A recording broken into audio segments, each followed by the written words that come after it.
आज मैं अपने चैनल के माध्यम से दीपावली का कथा कहने जा रहा हूँ। ध्यान से सुनिए। किसी नगर में एक साहूकार रहता था। उसकी एक ही बेटी थी। उसका नाम कंचन था।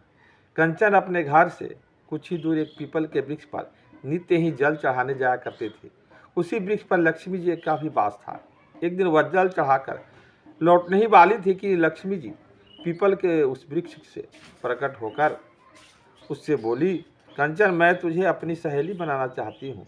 क्या तू मेरी सहेली बनेगी? इस पर कंचन बोली, पहले मैं अपने पिताजी से पूछूंगी, तभी बताऊंगी। उनसे पूछे बिना मैं कोई कदम नहीं उठाती।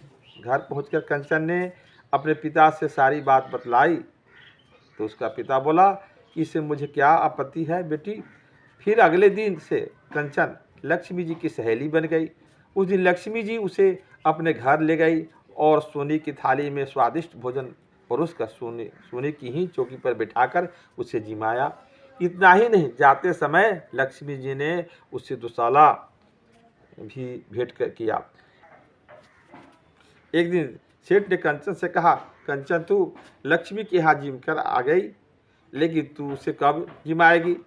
तब कंचन बोली, लक्ष्मी ने तो मुझे सोने की थाली में और सोने की चौकी पर बिठाकर जिमाया है। हमारे पास तो यह सब कुछ नहीं है, मैं लक्ष्मी को कैसे बुलाऊं? इस पर सेठ बोला, कोई बात नहीं, हमारे पास जैसी व्यवस्था है उसी के अनुसार जैसा भी होगा प्रेम भाव से जिमाएंगे। पिता पुत्री इस प्रकार बातें कर रहे थे। तभी एक चील रानी का 9 लखा हार उसके घर में गिरा गई। अब तो कंचन बड़ी प्रसन्न हुई।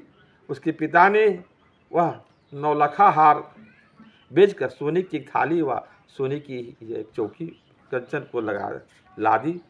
साथ ही लाल दुशाला भी ला दिया और बोला, अब तो लक्ष्मी को निमंत्रण दिया। अगले दिन कंचन पीपल के वृक्ष पर जल चढ़ाने गई तो लक्ष्मी जी उसके पास आई। तब कंचन ने कहा, बहन, आज तू मेरे घर भोजन करना। लक्ष्मी जी बोली, ठीक है। उस दिन लक्ष्मी जी के साथ गणेश जी भी कंचन के घर जिमने गए।